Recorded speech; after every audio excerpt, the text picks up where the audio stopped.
সব স্টল মিলিয়ে খাবারের একটা মিলনস্থল, বাট খুব কড়া নয়, বাট একটা কড়া অ্যাটমসফিয়ার রয়েছে। তো ওপরটা একটু ক্রিস্পি লাগলো, বেশি ক্রিস্পি লাগলো, হয়তো সম্ভবত একটু বেশি ভেজে ফেলেছে। তো সবাইকে আবারও ওয়েলকাম আমাদের চ্যানেলে। আজকে আমরা হাজির হয়েছি আমাদের সয়দাবাদ তথা খাগড়ার বিখ্যাত একটি জায়গা, ফুড পার্ক, যেখানে প্রচুর ছোট বড় সব স্টল মিলিয়ে খাবারের একটা মিলনস্থল। তো আজকে সেখানেই আমরা একটা স্টলে হাজির হয়েছি, ঢুকেই বাঁ দিকে, মেন গেটে ঢুকে বাঁ দিকে।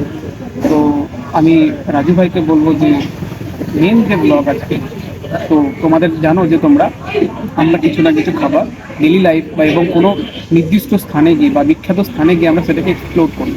তো আজকে সেই জায়গাটাতে এসেছি। তো অনেকে আমাকে প্রশ্ন করেছিল যে দাদা তুমি এর আগেও দুটো ভিডিও বা একটি ভিডিও তুমি এইখানে করেছো কেন। আমরা একটা কথা বলি যে আমরা নির্দিষ্ট কোনো না কোনো কাজে আমরা ব্যস্ত থাকি আমাদের দৈনন্দিন জীবনে, প্রত্যেকদিনই বা আমাদের দৈনন্দিন জীবনে আমরা কেউ না বাই প্রফেশন একটা কাজ করি। তো দিনের শেষে একটু রিল্যাক্সেশন আমাদের খুব প্রয়োজন। তো আমি রাজুকে বলবো যে একবার দেখিয়ে নিতে অ্যাটমসফিয়ারটা কী হয়। আমরা যেখানে বসি বা এরকম অনেক জায়গা আছে আমাদের বহরমপুর শহরে তথা মুর্শিদাবাদে, যেখানে রিল্যাক্সেশনটা আমাদের কাছে প্রাধান্য পায়। তো সেই ক্ষেত্রে একটু আড্ডা, একটু গসিপ, একটু খোলামেলা চিন্তাভাবনা, প্লাস হচ্ছে প্রাকৃতিক পরিবেশ, এই কম্বিনেশনগুলো আমাদের মধ্যে আলাদা ভাইবস এনে দেয়। তো তার জন্য আজকে আমরা আবারও এখানে এসেছি এবং এখানে তোমাদেরকে আমি কমেন্ট করছি বা তোমাদেরকে বলছি আমি যে এখানে প্রত্যেকটা স্টল আমরা কিন্তু রিভিউ দেবো এবং এরকম প্রত্যেক দোকানে এরকম অনেক খাবার আছে যেগুলো নতুন নতুন, যেগুলো একদিনে সব ট্রাই করা সম্ভব নয়। তো আমরা ওলট পালট করে থাকি। এছাড়াও খাগড়া, বহরমপুর, গোড়াবাজার, বহরমপুরের মধ্যে খাগড়া, গোড়াবাজার, এরকম প্রচুর নতুন নতুন দোকান আছে, সেগুলো আমরা গিয়ে ট্রাই করবো। কিন্তু সবাই শুরু, তোমরা শুধু আমাদের সঙ্গে থাকো, আমরা আরও নতুন নতুন ভিডিও নিয়ে আসবো। শুধু খাবার নয়, আমরা নতুন নতুন জায়গা যতটা পারবো আমরা এক্সপ্লোর করার চেষ্টা করবো, তোমাদের সঙ্গে তুলে ধরার চেষ্টা করবো। তো চলো আজকের রিভিউ শুরু করা যাক। Let's bite. তো আমরা নিয়ে নিয়েছি চিকেন ললিপপ, তার সঙ্গে এখানে পেঁয়াজ, গাজর, শসার স্যালাড দিয়েছে, আর দিয়েছে হচ্ছে টমেটোর চাটনি। তো আমরা আজকে খেয়ে জানাবো যে কেমন কী হলো না হলো।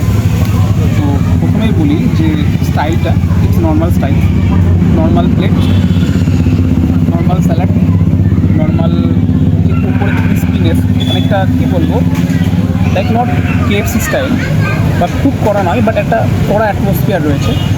সসেসটাই বেশ আছে। তো আমি বলবো যে রিজনেবল প্রাইসে, সুন্দর অ্যাটমসফিয়ারে, it is great for us. এটা আমার, যাই হোক। তো আমি বলবো যে আমি প্রথমে যে ওরা যে সাজিয়ে দিয়েছে সেটা আমি বলি।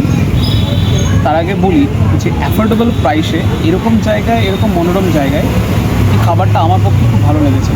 বা এখনও মতো খাইনি, বাট অ্যাটমসফিয়ার বা সাজানো সব দিক দিয়ে, তাও তোমাদের জন্য আমি রিভিউ দিয়ে দিচ্ছি। এখানে আছে তোমার পেঁয়াজ, শসা, গাজর কুচি অ্যাজ এ স্যালাড হিসেবে। আমাদের দুটো চিকেন ললিপপ রয়েছে, নর্মাল চাটনি রয়েছে। তো খেয়ে তোমাদেরকে জানাবো।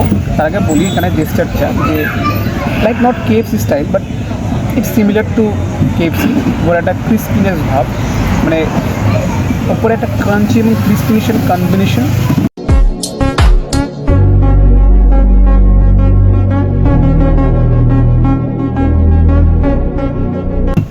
ভেতরে আপনাদেরকে দেখায়, ভেতরে কিন্তু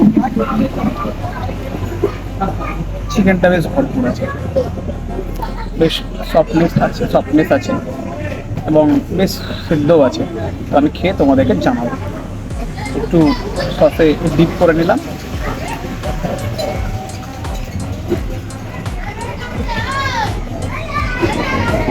পেঁয়াজ দিলাম স্বাদের জন্য, খুব বেশি ক্রিস্পি, মশলার কম্বিনেশন ইজ ওকে। চিকেনটাও বেশ ফ্রেশ আছে, তবে আমার ব্যক্তিগতভাবে তো ওপরটা একটু ক্রিস্পি লাগলো, বেশি ক্রিস্পি লাগলো, হয়তো সম্ভবত একটু বেশি ভেজে ফেলেছে। বাট আমি বলবো অ্যাফোর্ডেবল প্রাইসে এই জায়গায় এই খাবারটার সঙ্গে চা, এটা বেশ ভালো একটা evening with gossip with friends. তো এটা একটা ভালো একটা সন্ধ্যে কাটানোর জন্য যথেষ্ট। তো এই ছিল আজকে খাবারের রিভিউ। তো তো তোমাদের এরকম আরও ভিডিও নিয়ে, এরকম আরও নতুন জায়গা এক্সপ্লোরেশন নিয়ে তোমাদের কাছে হাজির হবো। যারা নতুন আছে তারা একটু সাবস্ক্রাইব করে দিও, ভালো লাগলে লাইক কমেন্ট শেয়ার অবশ্যই করে দিও। স্টে উইথ আস, আবার দেখা হবে।